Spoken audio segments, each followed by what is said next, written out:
Bienvenue à vous tous pour le 6e épisode de Professionnels dans le cadre du projet pilote d'échange d'expériences internationales lancé par l'association HS des médecins Ain Choc Casablanca, Maroc et l'association internationale des étudiants en médecine.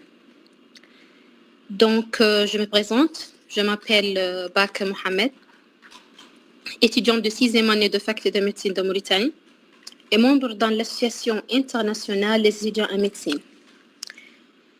J'ai le plaisir de présenter l'éminente professeure Nadia Asqali, radiologue, scénologue spécialisée en imagerie de la femme au Maroc et professeure agrégée en radiologie, que nous remercions infiniment d'avoir accepté d'animer un thème sur imagerie du sein, quand et quel examen radiologique demander. Donc, à cette occasion, nous tenons à rendre hommage aux deux initiateurs du projet pilote d'échange d'expériences internationales, Monsieur Dadoun du Maroc et Dr Mohamed Abdullahi Boubacar de Mauritanie. À titre d'information, le webinaire sera enregistré et sera disponible aux chaînes YouTube en quelques jours. Sans retarder, je me permets de donner la parole au professeur Nadia. Merci beaucoup.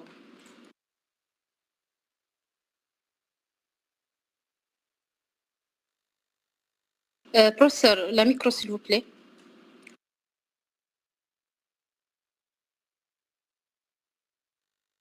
Oui, c'est bon? Oui, c'est bon. C'est bon, vous m'entendez? Bonjour tout le monde. Je tiens d'abord à remercier l'association HAS des médecins Aïch Casablanca pour l'invitation, Dr Nabih Naïma, la présidente de cette association. Je remercie également Monsieur Dadoun qui est gérant de la FMC africaine chez HAS et Dr Nebrouya Vadhili, présidente de l'Association internationale des étudiants en médecine, pour m'avoir invité pour animer ce webinaire qui est, donc c'est un sujet très très important concernant l'imagerie du sein. Et ça coïncide avec le mois qui est consacré pour le dépistage du cancer du sein, qui est le mois d'octobre. Alors, ce webinaire serait sous forme de cas cliniques. Bon, j'aimerais bien que ça soit interactif. Malheureusement, je ne vois que ma présentation. Je ne peux pas voir donc les participants. Mais bon, on va essayer de commencer. Je pense que c'est le modérateur qui va me donner le feedback des participants, c'est ça? Oui. Oui, c'est ça. Donc, on commence. Ça va être sous forme de cas cliniques. Alors, commençons par le premier cas clinique. C'est une patiente âgée de 63 ans qui consulte pour mastodynie. À l'examen clinique, on palpe un nodule du cadran supéro-externe du sein gauche avec rétraction cutanée. Donc, quel examen radiologique vous allez demander? Donc, est-ce que vous allez demander une échographie mammaire, une mammographie avec échographie mammaire, une IRM mammaire ou une TDM mammaire? Est-ce que vous pouvez répondre sur le chat? Je ne sais pas, est-ce que j'aurai la possibilité de voir vos réponses? Vous m'entendez? Donc, j'avance. Est-ce qu'il y a des réponses sur le chat? Professeur? Oui, le 2, la mammographie et l'échographie mammaire. Bien, donc c'est une question facile. Donc, effectivement, c'est la mammographie complétée par une échographie mammaire, tout à fait. Alors, devant quel signe d'appel clinique on va demander une mammographie? Bien sûr, comme le cas de notre patiente, c'est la palpation d'une masse mammaire, un changement de la peau, une rougeur, une peau d'orange, une rétraction, un examen du mamelon, un eczéma du mamelon qui peut refléter une maladie de Paget, une rétraction du mamelon, un écoulement mamelonnaire ou la palpation d'une adénopathie axillaire. Donc, on va voir des exemples de quelques cas. Alors, l'autre question, est-ce que vous connaissez la différence entre une mammographie de dépistage et une mammographie diagnostique? Alors, il faut savoir que bon, c'est pas la même chose. Pourquoi? Parce que la mammographie diagnostique, comme on vient de voir, elle est demandée devant l'un de ces signes cliniques. D'accord? Donc, il faut un signe d'appel clinique, alors que la mammographie de dépistage, elle est demandée même sans signe d'appel clinique, comme tous les examens de dépistage. Donc, cette mammographie de dépistage, vous devez la demander chez les patientes à partir de 45 ans ou 50 ans, donc selon les pays. Il y a beaucoup de pays qui font le dépistage systématique, ce qu'on appelle le dépistage de masse. Mais bon, chez nous, par exemple, au Maroc, je ne sais pas dans les autres pays, mais au Maroc, on n'a pas de programme de dépistage de masse. Mais de toute façon, on conseille aux patientes de commencer à réaliser leur mammographie à partir de 45 ans. Alors, cette mammographie doit être réalisée chaque 2 ans, donc, sauf chez les patientes qui ont un antécédent particulier ou une mutation génétique. Il y a des cas particuliers où la surveillance elle est un peu particulière. On ne va pas rentrer dans les détails, sauf si vous avez bien sûr des questions dans ce domaine. Alors, pourquoi le dépistage du sein est très important? D'abord parce que c'est un cancer qui est très fréquent. C'est le cancer le plus fréquent dans le monde. C'est aussi le cancer le plus fréquent au Maroc, donc dans tous les pays. Donc, il y a une femme sur 8 qui est concernée par ce cancer. Donc, c'est énorme quand même. Et le plus important, c'est que lorsque ce cancer il est dépisté à un stade précoce, il est heureusement guéri dans 9 cas sur 10. Donc, il faut quand même pousser les patientes à faire ce dépistage de cancer du sein. Donc, vous voyez très bien qu'un cancer du sein à un stade précoce, il est facilement guéri. On voit beaucoup de patientes où on fait le diagnostic à un stade précoce et qui sont complètement guéries. Parfois, on n'a même pas besoin de faire une chimiothérapie dans certains profils tumoraux. Donc, par contre, lorsque la patiente arrive à un stade tardif, malheureusement, donc on peut avoir un cancer avec déjà des métastases ganglionnaires et même des métastases à distance. Et là, vraiment, les chances de la patiente pour guérir diminuent considérablement. Alors, l'autre question, est-ce qu'on peut faire une mammographie sans échographie? Est-ce que vous pouvez demander une mammographie sans échographie? Bon, je n'ai pas le feedback, mais je vais continuer. Est-ce que vous avez des réponses sur le chat? Oui, professeur, quelqu'un m'a dit oui. Oui, oui. Est-ce qu'on peut faire une mammographie sans échographie? Ils ont dit oui. Alors, dans le cadre diagnostic, on a parlé au début du cadre diagnostic et du cadre de dépistage. Pour le cadre diagnostic, il faut toujours faire une mammographie plus échographie. Parce qu'on sait qu'il y a des lésions qui sont visibles en échographie seulement, surtout lorsque les seins sont denses. Donc, dans le cadre diagnostic, la mammographie et l'échographie sont généralement complémentaires. Donc, il faut faire les deux. Par contre, dans le cadre du dépistage, si les seins sont denses, l'échographie, elle est obligatoire, parce que la mammographie peut rater des lésions. Mais quand les seins sont graisseux, on peut ne pas réaliser l'échographie. Donc, vous voyez ici que, en général, sur un compte rendu mammographique, on doit toujours classer la densité du sein, qui est classée selon 4 catégories. Donc, la catégorie A, c'est un graisseux, c'est un sein graisseux. Vous imaginez que sur un sein graisseux, lorsqu'on a une opacité qui est en général blanche, comme le muscle pectoral, on va très bien voir cette opacité. Par contre, sur un sein qui est très dense de type D, on peut très bien ne pas voir une opacité et c'est là où l'intérêt de réaliser une échographie complémentaire. S'il y a des questions, vous pouvez quand même les poser même c'est-à-dire en cours de la présentation, ça ne me dérange pas. Alors, l'autre question, est-ce que l'échographie mammaire peut remplacer la mammographie? Alors, cette question, pourquoi je vous la pose? Parce qu'il y a plusieurs patientes qui viennent me poser cette question. Pourquoi? Tout simplement, oui, vous voulez dire quelque chose? Oui, professeur, pour les femmes jeunes, ou pour les filles. Oui, voilà. Donc, pour les femmes jeunes, l'échographie peut remplacer la mammographie, tout à fait. Pour les patientes d'un certain âge, est-ce que l'échographie mammaire peut remplacer la mammographie? J'ai eu des patientes de 45, 50 ans qui me demandent cette question, surtout les dentistes, les pharmaciennes, les médecins. Pourquoi? Parce que tout simplement, ils disent que la mammographie, c'est des rayons X et ils ont peur de l'irradiation. D'accord?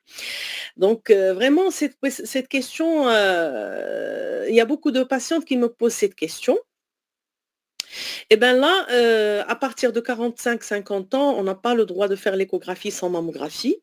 Pourquoi? Parce qu'il y a des choses aussi qu'on n'arrive pas à voir en échographie, mais seulement en mammographie, comme par exemple les microcalcifications. Donc ça, on ne peut pas le voir.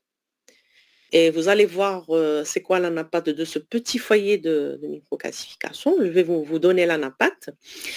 Et il y a des opacités qu'on peut voir en mammographie et ne pas trouver en échographie. Aussi, les distorsions architecturales. Donc, vous voyez ici une image de distorsion. C'est comme une petite étoile. C'est ça la distorsion.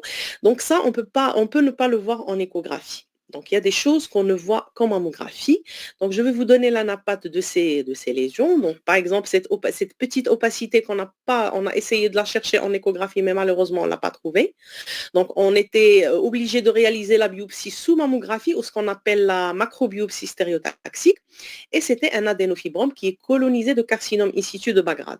Donc, même si on ne trouve pas la lésion en échographie, ça ne veut pas dire que ce n'est pas un cancer. Donc, il faut faire très attention. Et pour ce petit foyer de microcalcification, justement, c'était un carcinome canalaire in situ de haut grade. Donc, toujours les deux examens. Alors, revenons à la question de l'irradiation, justement. L'irradiation, ce message, en principe, on doit le passer à nos patientes pour leur dire que la dose d'irradiation reçue en mammographie, elle est vraiment très minime. D'accord? Donc, j'ai tenu à comparer ici la dose reçue après la réalisation d'une mammographie, qui est de 0,4 millisievert, et la dose reçue après réalisation d'un scanner thoracique, qui est de 7 millisievert. Donc, si on réalise un scanner thoracique, c'est comme si on a réalisé 17,5 mammographies. Donc, vous voyez quand même la différence. Alors qu'en cours de Covid, il y a plusieurs patientes qui viennent au centre de radiologie pour réaliser des scanners thoraciques sans penser à l'irradiation. Donc, vraiment, la mammographie, l'irradiation de la mammographie, elle est très minime. Lorsqu'il faut la faire, il faut la faire. Donc, bien sûr, on ne va pas la faire chaque jour, mais comme j'ai dit au début, dans le cadre du dépistage, elle doit être réalisée chaque 2 ans à partir de 45 ans. Et bien sûr, si on a un signe clinique, ça ne se discute pas. Alors, un petit rappel, je ne sais pas, est-ce que vous connaissez, vous avez déjà assisté à la réalisation d'une mammographie? Vous voulez que je vous montre comment on réalise, donc très rapidement. Donc, la mammographie, en fait, c'est un tube à rayons X avec un système de compression du sein. Et il y a un pupitre de commande, c'est là où il y a le... Pardon? Où le manipulateur, donc, il est là. Il va quand même... Donc, ce pupitre, il est séparé du reste de la pièce par une vitre plombée. Et c'est là où le personnel médical, c'est de là où il va réaliser cette mammographie. Alors, bon, une petite parenthèse concernant une nouvelle technique de mammographie qu'on appelle tomosynthèse, maintenant qui est quand même acceptée comme moyen de dépistage aux États-Unis, en fait, depuis 2013. Et en France, elle est acceptée pour le dépistage dernièrement, en février 2023. Elle est récemment acceptée par la Haute Autorité de Santé. Alors, c'est quoi cette tomosynthèse? C'est une nouvelle technique qui va nous fournir une pseudo-imagerie 3D du sein. Donc, les études ont bien démontré qu'elle permet une détection plus précoce des petits cancers qu'on ne peut pas détecter sur la mammographie de T. Donc, actuellement, les médecins doivent connaître cette technique qui n'est plus en fait récente. Donc, elle est quand même un petit peu ancienne. Mais au Maroc, on n'a pas beaucoup de centres qui ont cette tomosynthèse. Alors voilà, donc on a dit que la mammographie, ça va être un examen radiologique qui va utiliser les rayons X. Et pour chaque sein, on va réaliser généralement 2 incidences, la face, l'oblique. Parfois, on a besoin du profil ou de certains clichés complémentaires selon les cas. Donc voilà, donc la machine de mammo. Ça, c'est le tube à rayons X. Et le sein est placé ici pour faire une face. On va le comprimer. C'est comme ça qu'on va faire un oblique et c'est comme ça qu'on va faire un profil. Alors, juste un petit rappel de radioanatomie pour les jeunes. Je sais qu'aussi qu'il y a des étudiants en médecine. Donc, les constituants du sein, tous les constituants du sein sont radio-opaques, sauf la graisse. Vous voyez ici la graisse, elle est noire. Et tout ce qui est blanc, c'est l'épithélium, c'est le tissu conjonctif, c'est les vaisseaux, c'est aussi la peau, regardez, elle est blanche, le mamelon, ici l'aréole, le muscle pectoral, il est là, d'accord? Une opacité, elle va apparaître aussi blanche. Alors revenons à notre patiente après tous ces rappels. Donc on a effectivement fait une mammographie complétée par une échographie mammaire. Maintenant, je vais vous montrer sa mammographie. Donc voici donc ce qu'on a obtenu. Ça, c'est les deux clichés de face, d'accord? Vous voyez que c'est un sein, on peut dire que c'est un sein graisseux, donc on a une bonne visibilité de cette opacité. Alors, cette opacité, vous voyez très bien qu'elle est quand même de forme ronde. Les contours, elles sont comment? Elles sont, vous voyez très bien qu'elles sont spiculées. Donc, voici les deux clichés obliques de la même patiente. Ça, c'est le muscle pectoral. Et là, c'est des seins graisseux. Et ça, c'est l'opacité. Vous vous rappelez très bien qu'on avait dit que la patiente avait aussi une rétraction cutanée. On peut très bien voir aussi la rétraction sur la mammographie. Voici les deux clichés de profil. Et voici donc un résumé. Donc, opacité de face, de profil avec la rétraction cutanée. Elle est donc de forme ronde. On a dit contour spiculé et de forte densité. Alors, ce que j'ai mis en rose, c'est les éléments très importants à ressortir. Pour décrire une opacité en mammographie, c'est la forme, c'est les contours, c'est la densité et bien sûr la mesure. Et puisqu'on a des contours spiculés, on va directement la classer ACR5. Alors, voici l'échographie de la patiente. Donc, vous voyez très bien que c'est une lésion qui est irrégulière, qui est de contour irrégulier, qui est atténuante. Alors, c'est quoi donc atténuante? Vous allez voir, vous allez comparer cette région-là qui est à côté avec ce qui est derrière la lésion. Vous voyez très bien que ce qui est derrière la lésion est plus noir. Donc, c'est là où on va parler d'une atténuation des échos en échographie. D'accord? Pour les contours irréguliers, je pense que c'est facile de les voir.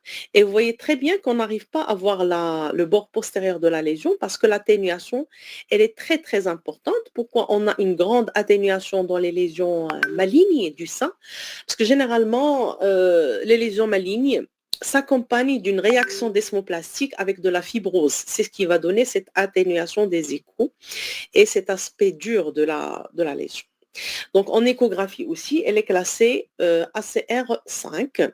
Alors, de l'autre côté, chez la même patiente, on avait trouvé aussi un petit foyer de microcalcification qui est là, qui est classé ACR3.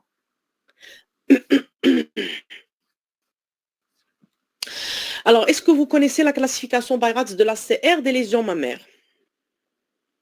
Je ne sais pas, est-ce que vous avez une idée sur la classification Beiratz? Parce qu'actuellement, sur toutes les comptes rendus, c'est une classification qu'on doit mettre dans nos conclusions. Et de toute façon, les cliniciens doivent savoir cette classification. Vous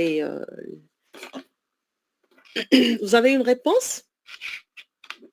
Pas encore. Oui. Vous m'entendez? Oui, quelqu'un a dit oui. Il a 5 stades. Très bien.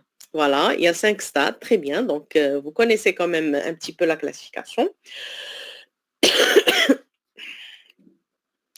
Alors, effectivement, la classification Beiratz, en fait, c'est une classification, de toute façon, ça c'est un peu d'historique, qui est assez ancienne, avec une dernière version en 2013. En fait, actuellement, il y a 7 catégories. Je vais expliquer pourquoi. Alors, l'objectif, c'est justement pour parler le même langage entre radiologues, cliniciens, gynécologues, médecins, généralistes.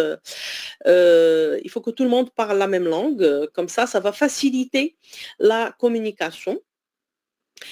Et bien sûr, c'est une recommandation maintenant. Les radiologues n'ont plus le choix. On est obligé d'utiliser les termes Beiratz et de proposer une classification et de recommander une conduite à tenir. Est-ce qu'on va surveiller? Est-ce qu'on va biopsier? Est-ce qu'on va rien faire? Donc, selon cette classification.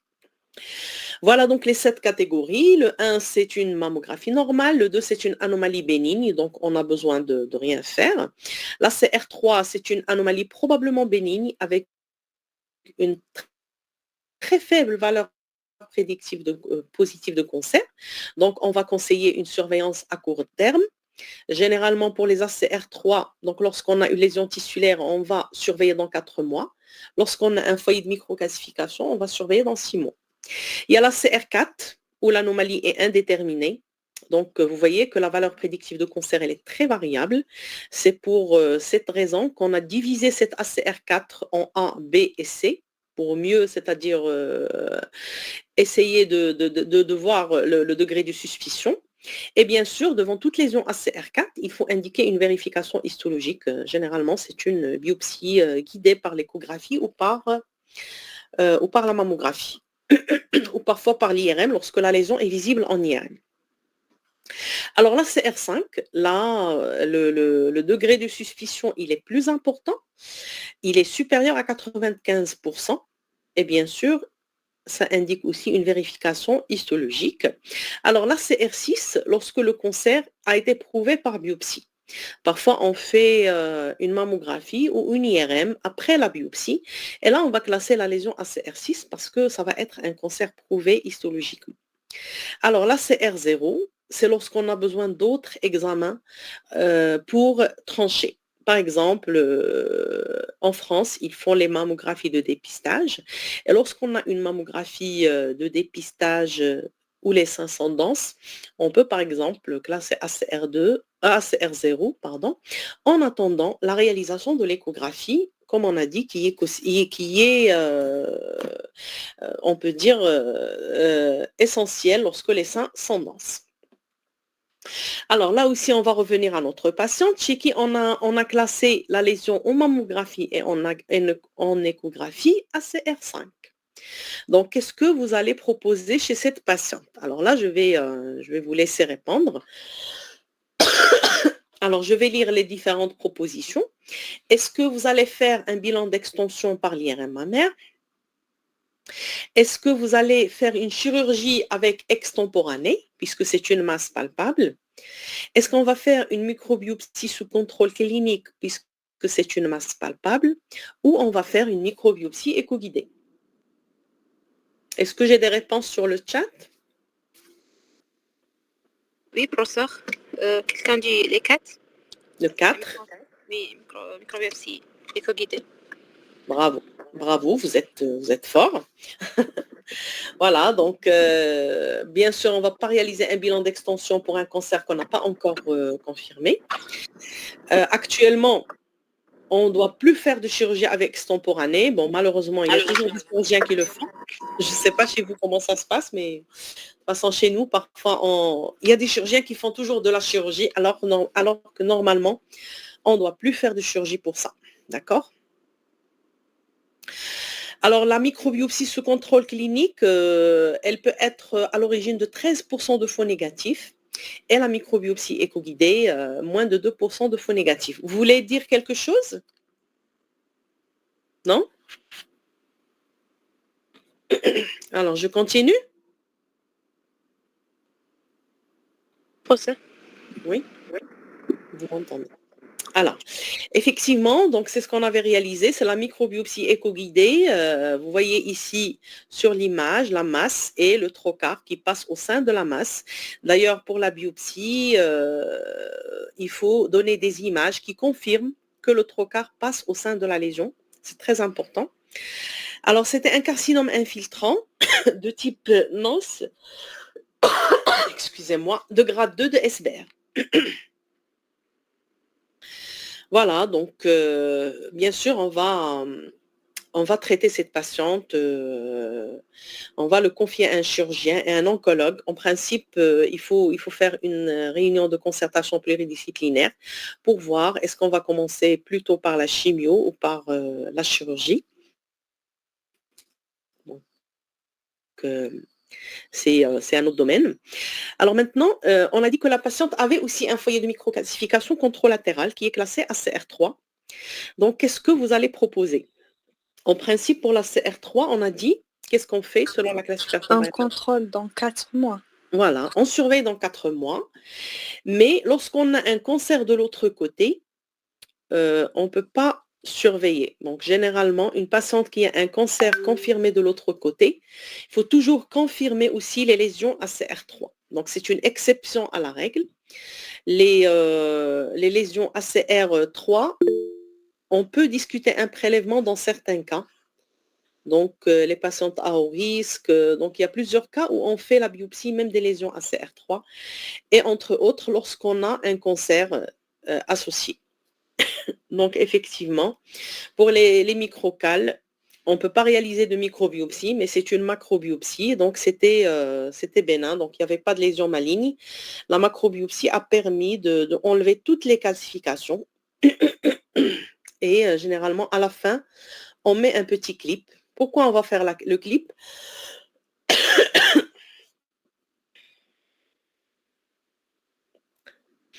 Tout simplement, parce que si c'est malin, on doit on doit faire la chirurgie, on doit enlever le lit de tumérectomie et on doit laisser un repère, d'accord? Donc, lorsqu'on fait une macrobiopsie, on enlève totalement les microcalcifications. Il faut toujours laisser un clip en place. Parce que dans pas mal de fois, on va revenir pour opérer. Pour cette patiente, on n'a pas opéré parce que c'était bénin. Donc, on s'est arrêté là. Et bien sûr, cette macrobiopsie, comme vous avez vu, a permis d'éviter la chirurgie chez cette patiente du sein contralatéral. C'est bon pour le premier cas clinique. De toute façon, si vous avez des questions, vous pouvez les poser soit à la fin, soit au cours de la présentation. Alors, le deuxième cas clinique. Sœur, quelqu'un a posé une question avant de... Oui, bien sûr. Fatima a dit que est-ce que la dose de radiation ici en mammographie est la même que celle-ci lors de la radiographie thoracique? De la radiographie thoracique? Oui. Alors, la radio standard, la radiographie thoracique standard. Bon, je pense que oui. La radiographie standard, elle est encore moindre que la mammographie. D'accord? Vous m'avez entendu? Oui, professeur. Vous avez entendu, c'est bon? Elle est moindre. La radiothorax, les radiations de la radiographie du thorax, elle est inférieure à celle de la mammographie. Ok. D'accord? Il y a d'autres questions? C'est bon, je passe? C'est cette question. C'est clair, donc j'avance. Alors, maintenant, on va voir le cas clinique d'une patiente jeune. Donc, on a vu une patiente âgée avec un signe clinique. Là, c'est une patiente jeune qui palpe un nodule du sein droit. Donc, nodule de la jonction des cadrans externes du sein droit, bien limité, mobile par rapport aux deux plans. Quelle serait votre conduite à tenir? Donc, 1, surveillance clinique dans 3 mois. 2, mammographie plus échographie mammaire. 3, échographie mammaire. 4, IRM mammaire. Et 5, TDM mammaire. Vous avez des réponses? Oui, l'échographie mammaire. Très bien. Voilà, donc puisque c'est une patiente jeune. À partir de quel âge peut-on demander une mammographie diagnostique? C'est-à-dire une patiente qui vient pour un nodule palpable, d'accord? Bien sûr, bon, on a dit 25 ans, on ne va pas demander de mammographie, donc vous allez demander la mammographie à partir de 30 ans, à partir de 40 ans ou à partir de 50 ans, devant un signe clinique, une mammographie diagnostique. Est-ce que vous avez des réponses? Oui, numéro 3, 40 ans. Alors, devant un signe clinique, vous pouvez quand même demander la mammographie à partir de 30 ans. Donc, on n'a pas le droit de demander une mammographie avant 30 ans. Malheureusement, je reçois beaucoup de demandes de mammographie avant cet âge. C'est pour cette raison que j'insiste sur ces points-là.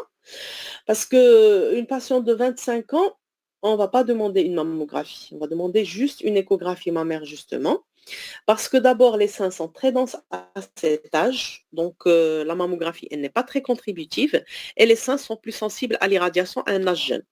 Donc, vous pouvez demander la mammographie à partir de 30 ans, bien sûr, pas pour le dépistage, mais devant un signe clinique. Alors, voici le résultat de l'échographie de la patiente. Donc, vous voyez ici, donc, on a trouvé, qu'est-ce qu'on a trouvé à l'échographie? On a trouvé une masse de forme ovalaire, Donc là aussi, la forme dans le lexique Bayradz, parce qu'il faut savoir que le lexique Bayradz, c'est pas seulement une classification, mais aussi c'est un lexique. Il nous dicte aussi comment décrire une lésion, d'accord? Et pour l'échographie d'une lésion, on doit décrire la forme. Le grand axe, est-ce qu'il est parallèle à la peau, d'accord? Donc, par exemple, pour cette masse, c'est une forme ovalaire. C'est un grand axe parallèle à la peau. Ça, c'est aussi un signe de bénignité. Les contours sont réguliers. Donc, c'est un signe aussi de bénignité. C'est une lésion qui est hypoéchogène et qui renforce les échos en postérieur. On a vu tout à l'heure l'atténuation des échos. Maintenant, donc, si on compare la partie postérieure de la lésion par rapport au tissu glandulaire qui est à côté, vous voyez qu'elle est plus blanche. Et c'est ce qu'on appelle un renforcement des échos postérieurs. D'accord? Et c'est une lésion qui regroupe tous les signes de bénignité. Donc, on va la classer à CR3. Donc, on va la classer à CR3. Et là, donc, qu'est-ce qu'on va faire pour cette patiente? Puisqu'on a classé la lésion à CR3, donc, comme vous avez dit tout à l'heure, il faut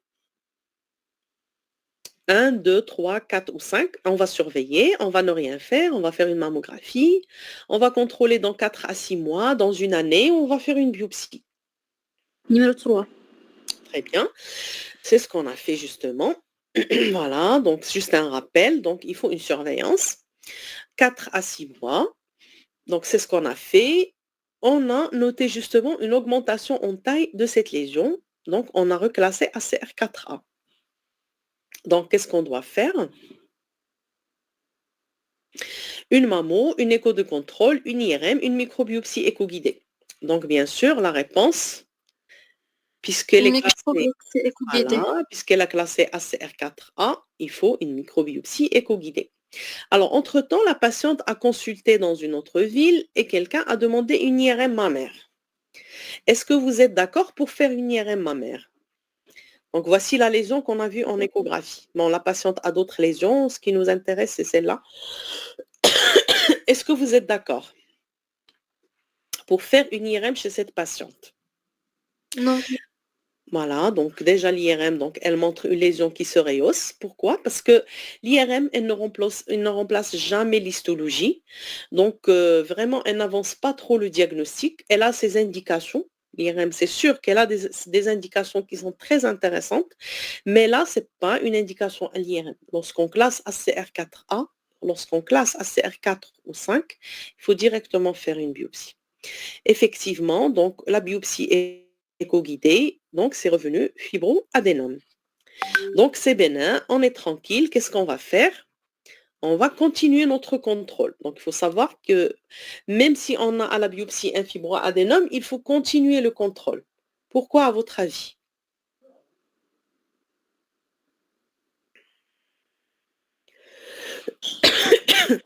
Il peut présenter une transformation maligne. Alors, en général, le fibroadénome, c'est rare où on a une transformation maligne. Alors, le problème qui se pose pour le fibroadénome, c'est que sur le plan histologique, parfois c'est difficile de différencier fibroadénome et tumeur phylode. C'est quoi la tumeur phylode? La tumeur phylode, comme on dit le plus souvent, c'est une cousine au fibroadénome. Elle a le plus souvent le même aspect, mais elle a une particularité, c'est que elle peut se transformer en sarcome. Il y a la tumeur phylode grade 1 qui est gentille, il y a le grade 2, il y a le grade 3 qui est un sarcome. Donc après des années, elle peut se transformer en sarcome. Et parfois, c'est difficile de différencier un fibroadénome hypercellulaire d'une tumeur phylode bas grade. D'accord? Même sur le plan anapath. Et l'autre particularité de la tumeur phylode, c'est que c'est une tumeur qui augmente rapidement de taille. C'est pour cette raison qu'on surveille, pour voir est-ce que la lésion, il va continuer à augmenter en taille et d'une façon rapide. Et là, il faut faire attention, il faut craindre la tumeur phylode. Effectivement, un deuxième contrôle échographique, vous voyez, donc la lésion, elle a encore augmenté en taille et on a comme des zones liquidiennes à l'intérieur. Là aussi, lorsqu'on voit l'apparition de zones liquidiennes, on doit penser aussi à la tumeur phylode. Alors, bon, chez cette patiente, on a proposé soit refaire une microbiopsie, une macrobiopsie éco-guidée, mais bon, son chirurgien a choisi l'option chirurgicale qui est aussi une option. Donc, il a fait l'exérèse avec extemporanée et effectivement, c'était une tumeur philo de grade 1 avec une hyperplasie canalaire atypique au niveau d'une limite d'exérèse. Alors, l'hyperplasie canalaire atypique, elle est considérée comme lésion atypique ou lésion à risque ou lésion précancéreuse. Donc, et la patiente, actuellement, elle est sous surveillance annuelle. Mais de toute façon, c'était finalement une tumeur phylode. Donc, toute lésion, même si on a à la biopsie un fibroadénome, il faut surveiller. Alors, les take-home messages de ces deux cas cliniques. Devant un signe clinique, on a dit qu'on va demander une mammographie diagnostique à partir de 30 ans. Avant 30 ans, on va demander une échographie. Pour la mammographie de dépistage à partir de 45 ans, réalisée chaque 2 ans, bien sûr, si la patiente n'a pas d'antécédents. Toujours utiliser la classification BI-RADS de l'ACR et toujours, il faut assurer un suivi après biopsie éco-guidée, même si la biopsie vous dit que c'est une lésion bénigne. Alors, je ne sais pas combien de temps j'ai pas posé la question concernant le temps. 1 heure, 40 minutes. C'est 1 heure du temps. Pardon? 1 heure du temps, 1 heure du temps. 1 heure. Oui. Très bien. Donc, est-ce que vous avez des questions? On passe à un autre cas clinique. C'est bon? Pas de questions pour le moment. Très bien. Alors, une patiente de 65 ans qui a palpé une adénopathie axillaire droite. Donc, on a dit que la palpation d'une adénopathie axillaire droite, la première chose à faire, c'est une mammographie. Donc, c'est parmi les signes d'appel clinique qui nous insistent à faire une mammographie, échographie mammaire. Alors, la mammo plus l'écho, donc surtout l'échographie, elle a révélé cette adénopathie. En fait, la patiente avait plusieurs adénopathies, mais la plus grande, c'était l'adénopathie palpable. Et on n'a pas trouvé de lésion du sein droit, ni en mammographie, ni en échographie. Donc, adénopathie axillaire droite, confirmée en échographie. Mammographie, échographie normale. Qu'est-ce que vous allez faire? Biopsie chirurgicale de l'adénopathie, curage axillaire droit, microbiopsie éco-guidée de l'adénopathie ou une IRM mammaire. Donc, vous avez des chiffres il y a des réponses? Pas encore. Pas encore. Est-ce que vous avez des propositions ou Oui, biopsie chirurgicale de l'adénopathie. Biopsie chirurgicale de l'adénopathie. Eh bien, ce n'est pas la bonne réponse. Ils vont dire numéro 3 encore, la microbiopsie éco-guidée. Voilà. Alors, la biopsie chirurgicale de l'adénopathie, oui, c'est ce qu'on faisait avant. Mais actuellement, on peut faire une microbiopsie éco-guidée de l'adénopathie. Pourquoi c'est pas bon de faire une biopsie chirurgicale? Parce que si c'est malin, et si la patiente a un cancer du sein, on sera amené par la suite à faire un curage et ça va rendre le curage difficile. D'accord?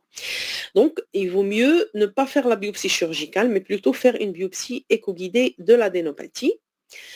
Bon, il y a aussi des gens qui demandent directement une IRM mammaire. L'IRM mammaire, c'est un très bon examen, mais malheureusement, qui est à l'origine de plusieurs faux positifs. Donc, elle découvre beaucoup de lésions qui sont difficiles à gérer. Et donc, on ne va pas la faire en premier. D'accord? On va d'abord faire une biopsie. Alors, la biopsie de l'adénopathie. Donc, voici le trocar à l'intérieur de l'adénopathie. C'était une localisation ganglionnaire d'un processus adénocarcinomateux avec une immunohistochimie évoquant en premier une origine mammaire vu la localisation axillaire. Donc, l'étape suivante, qu'est-ce qu'on va faire? On va bien sûr faire, donc c'est une adénopathie, on a confirmé qu'elle est secondaire à un carcinome mammaire. On n'a rien trouvé à la mammographie et à l'échographie. Là, on va faire une IRM mammaire pour chercher est-ce qu'il y a des lésions visibles en IRM. Donc, c'est ce qu'on avait fait. Donc, voici des images d'IRM. Donc, voici la grosse adénopathie. Et là, on découvre cette lésion qui est là. D'accord? Elle n'est pas très grande. Elle fait 8 mm en IRM.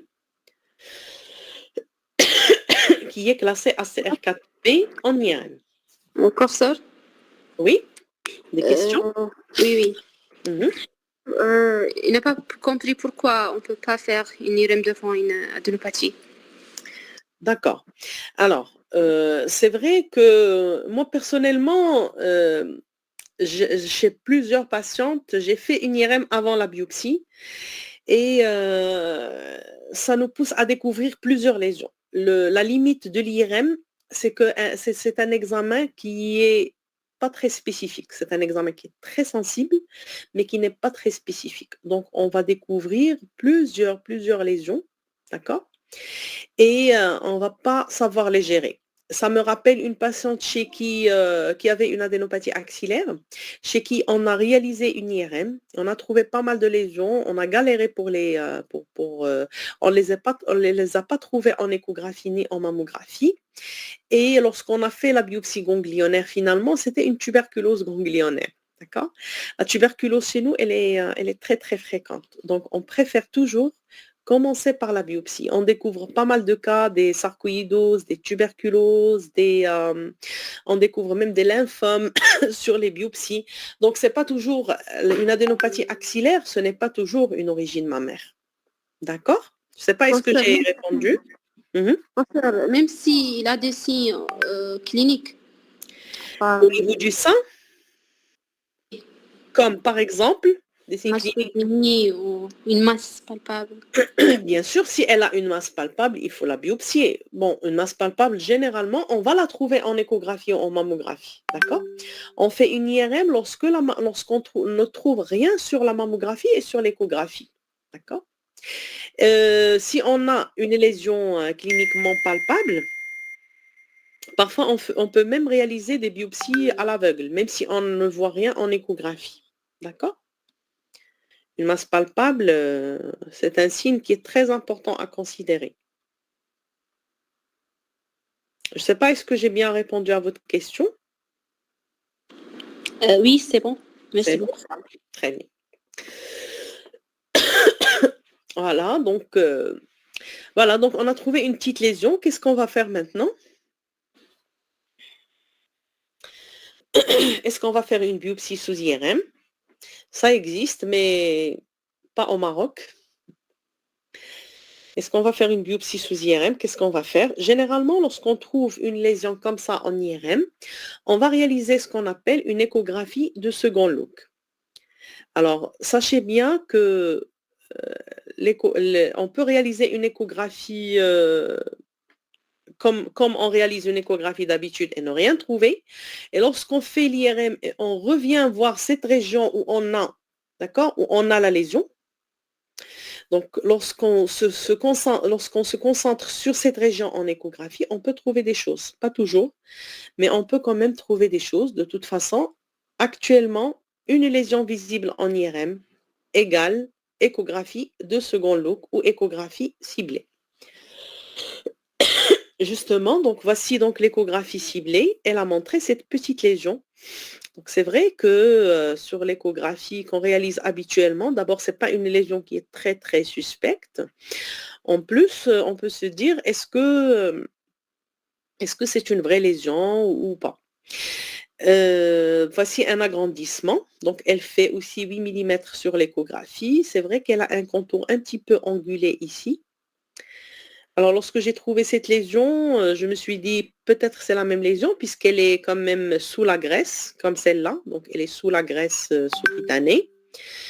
Mais bon, sincèrement, j'étais pas très, très optimiste. Je me suis dit, est-ce que c'est la vraie lésion ou pas? On a réalisé quand même une biopsie écho-guidée de cette même lésion et c'était effectivement la lésion primitive. Un carcinome infiltrant de type non spécifique grade 3 de SPR, HER2 positif avec des foyers de carcinome in situ de haut grade. Donc, une petite lésion comme ça peut donner quand même une grosse adénopathie comme on vient de voir. Donc, c'est possible. Alors, c'était une patiente actuellement pour les cancers du sein HER2 positif. On commence par une chimiothérapie néoadjuvante. Et pour permettre à la patiente un traitement conservateur par la suite, on va mettre un clip au sein de cette lésion. Alors, je ne sais pas, est-ce que ces points est clair pour vous? Je vais expliquer un petit peu parce que si on fait une chimiothérapie néoadjuvante au début, on risque de perdre cette lésion. On risque de ne plus avoir cette lésion en post-chimiothérapie. Donc, on ne peut pas l'opérer par la suite. Pour permettre d'opérer cette lésion et de permettre un traitement conservateur à la patiente, on va mettre un clip dedans, d'accord? La patiente va recevoir sa chimiothérapie ou son traitement néoadjuvant. Actuellement, il n'y a pas que la chimiothérapie, mais il y a aussi la thérapeutique ciblée.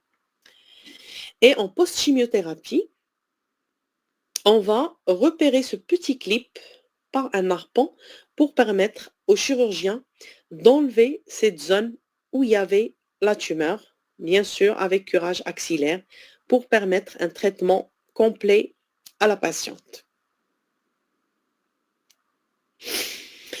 Donc, devant une adénopathie axillaire suspecte, bien sûr, commencez toujours par la mammographie et l'échographie mammaire. Si les premiers examens ou les examens de base sont normaux, donc on va faire une biopsie ganglionnaire. Si adénocarcinome d'origine mammaire, IRM mammaire, plus ou moins échographie ciblée et biopsie. Et bien sûr, ne pas oublier le clip si on programme un traitement néoadjuvant. Ça me rappelle une patiente chez qui on a fait le traitement néoadjuvant, on a oublié de mettre le clip avant, plus où était la lésion exactement. Actuellement, avec les nouvelles thérapeutiques, on peut avoir une disparition totale de la lésion après chimio néoadjuvante. Est-ce que vous avez des questions avant de passer au cas suivant? Il ne reste pas beaucoup de temps. C'est bon? Oui. Alors, un autre cas clinique, patient de 50 ans. Genre, je m'excuse pour la qualité, c'est une maman. Comment vous allez classer cette mammographie? Alors, si on a interprété, on voyait ici des macrocalcifications. C'est ce qu'on appelle les macrocalcifications. Il y en a certains qui sont rondes, d'autres allongées. C'est ce qu'on appelle les macrocalcifications en bâtonnet. Ces macrocalcifications, généralement, qui sont bilatérales, d'accord, grosses comme ça, grandes, en bâtonnet, ils sont classés ACR2, d'accord? Mais bon, avant de classer, j'aimerais, c'est les critères de qualité d'une mammographie. Donc, chez la même patiente, lorsqu'on a bien tiré très profonde, d'accord? Donc, tout ça pour vous dire que si on fait des clichés techniquement insuffisants en mammographie, on peut rater jusque le pectoral, d'accord? Il faut tirer sur tout le sein. Donc, c'est une occasion pour vous rappeler les critères de qualité d'une mammographie qu'il faut absolument avoir. Donc, au glandulaire, sur le profil, on doit avoir le muscle pectoral, d'accord? C'est obligatoire sur l'oblique. Il faut que la mamelon soit dégagée.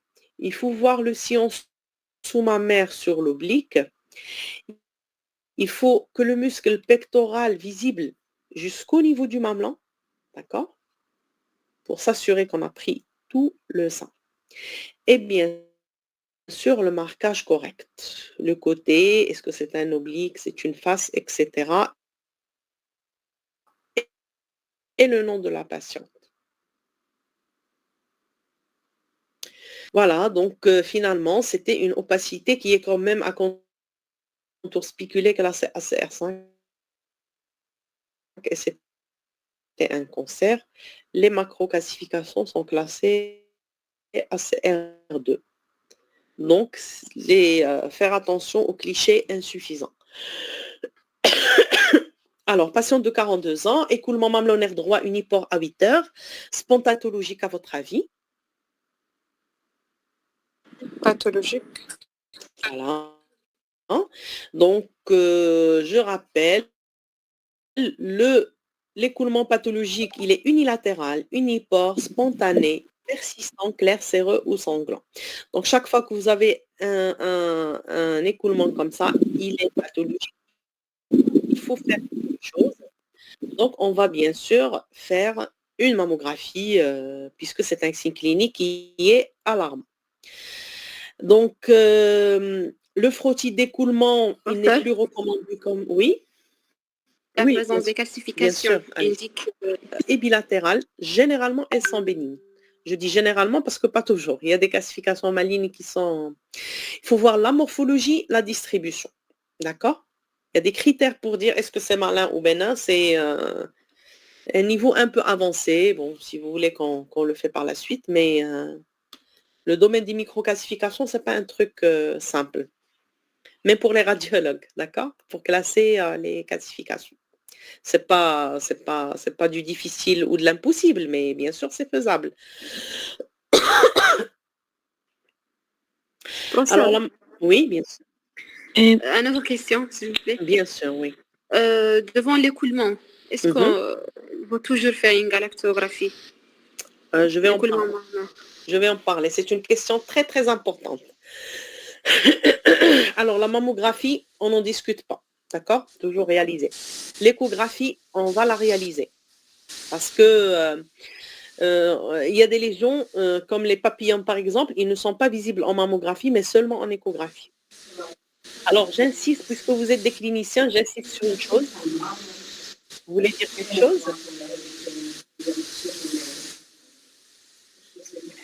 Alors, c'est important de dire au radiologue où siège l'écoulement exactement. Est-ce qu'il est à midi? Est-ce qu'il est à 6 heures? Est-ce qu'il est central? Est-ce qu'il est, d'accord? Est-ce qu'il est à 3 heures? Est-ce qu'il est à 9 heures?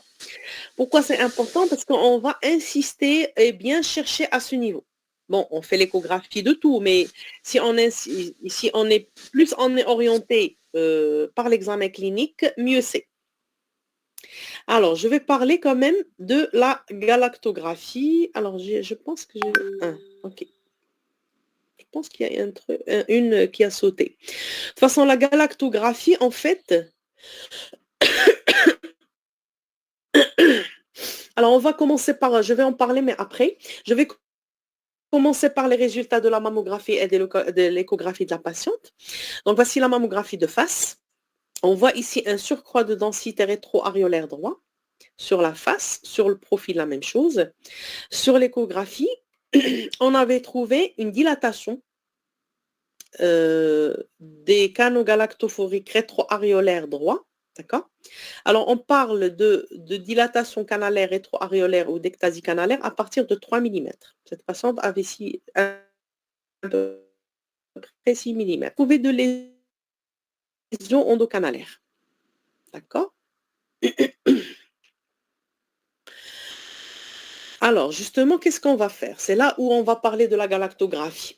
Est-ce qu'on va surveiller? On va faire une cytoponction, on va faire une biopsie, une galactographie, une galacto-IRM, une pyramidectomie. Donc, je vais avancer. Pyramidectomie, c'est la chirurgie. D'accord? La chirurgie de l'écoulement, généralement, on va injecter par le canal qui coule un produit comme le bleu de méthylène, et puis on va suivre le réseau galactophorique qui est coloré par ce bleu de méthylène pour l'enlever. C'est ça la pyramidectomie.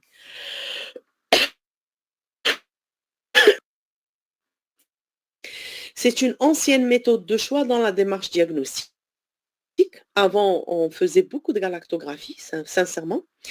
Et c'est une technique invasive, parfois difficile. Pourquoi? Parce qu'on essaye de cathétériser le canal qui coule et on injecte un produit de contraste au sein de ce canal pour voir le réseau galactophorique qui coule, si on veut dire, qui est à l'origine de cet écoulement.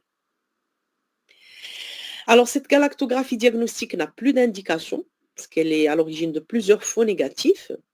Dans certains centres, on demande toujours une galactographie topographique. Mais moi, personnellement, ça fait des années que j'ai pas fait la galactographie, grâce justement à l'avènement de ce qu'on appelle la galacto-IRM. Donc actuellement, la galacto-IRM, elle dépasse de loin la galactographie.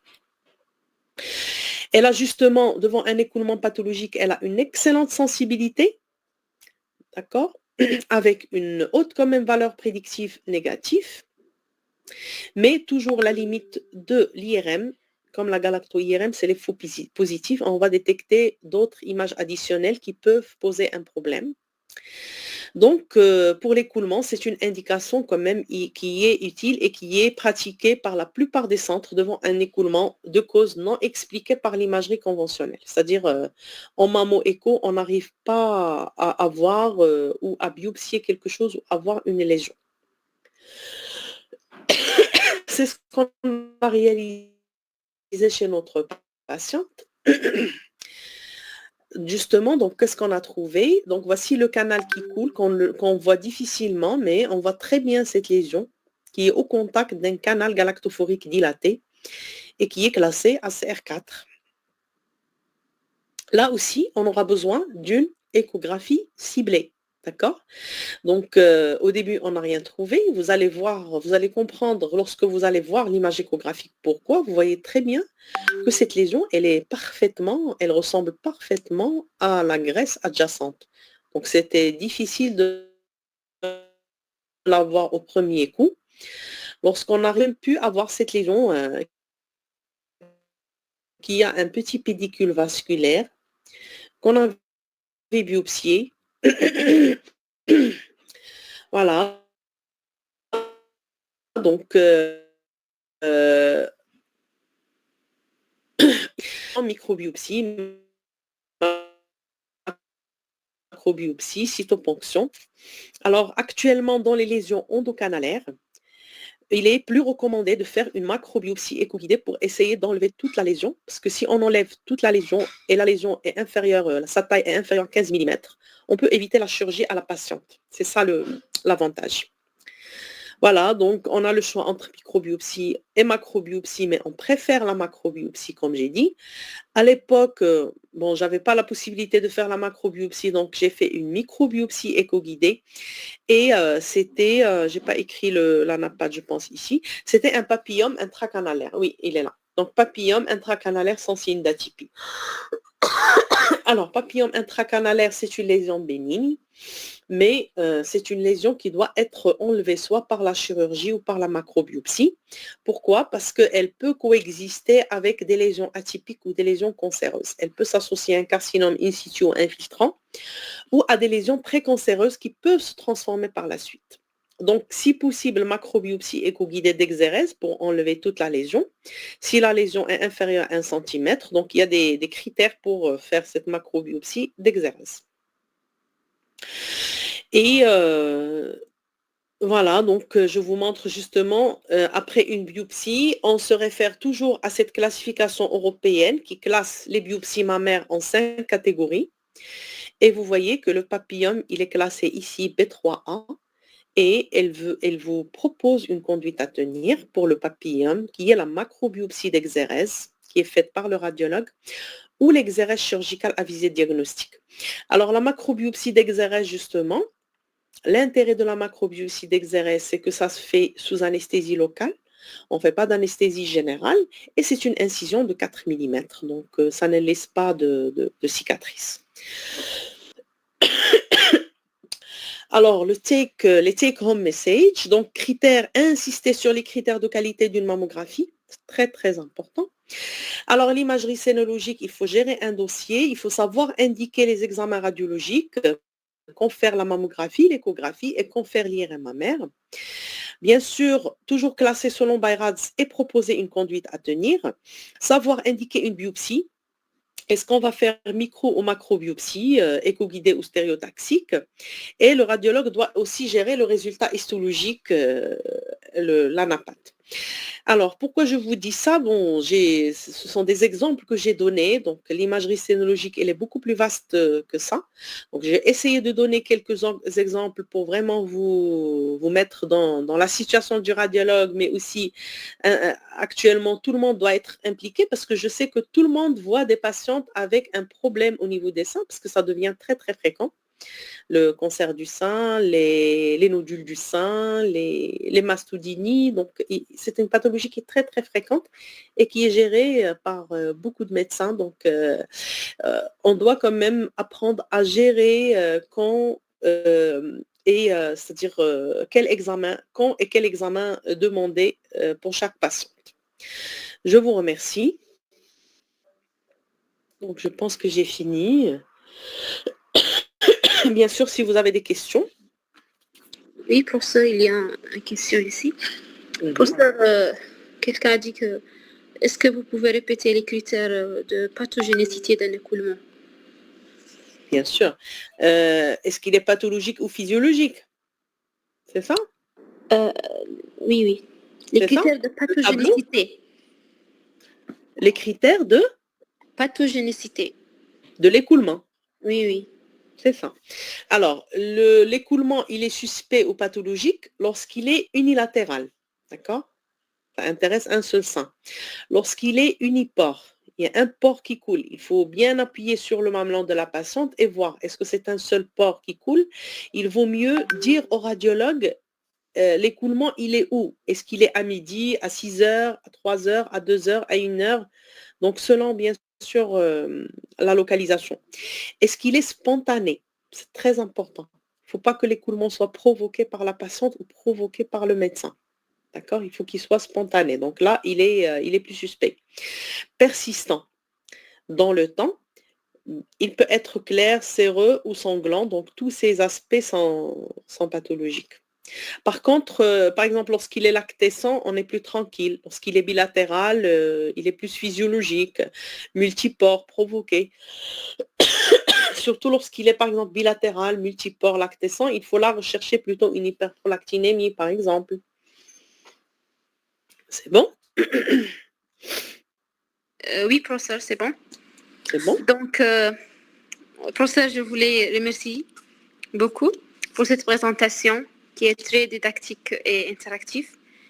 Je remercie également tous les participants qui ont contribué à la réussite de cette activité. Professeur, est-ce que vous avez un mot à ajouter pour conclure? Alors, je vous remercie aussi pour l'effort que vous faites. Je pense que c'est très important de nous, c'est-à-dire les médecins doivent tout le temps se former parce qu'il y a beaucoup de choses qui changent. La médecine il y a 10 ans, c'est pas la médecine d'aujourd'hui. Il y a beaucoup de choses qui changent, il y a beaucoup de choses qui ont changé. Donc, pour rester toujours à la page, si on veut dire, il faut toujours de la formation continue. Et vraiment bravo pour ce que vous faites, pour l'association ACHA, c'est pour votre association d'étudiants, l'association internationale des étudiants en médecine. Vraiment un grand bravo parce que je pense qu'on en a besoin parce qu'on voit beaucoup de pratiques, sincèrement, qui ne sont pas adaptées. Donc, la formation continue, il faut toujours la faire, il faut toujours rester, il faut toujours former les médecins, même les anciens. Par exemple, moi aussi, je suis radiologue depuis je ne sais pas combien de temps, mais il faut toujours faire des formations, il faut toujours assister à des congrès, savoir quelles sont les actualités, parce que sincèrement, nos patients et nos patientes méritent la meilleure chose. D'accord? Il ne faut pas priver nos patientes c'est-à-dire des dernières avancées technologiques lorsqu'on peut le faire. Donc, je vous remercie une autre fois, professeur, et bientôt à la prochaine, Inch'Allah. Merci à vous. Merci. Merci, au revoir. Au revoir, merci. Au revoir.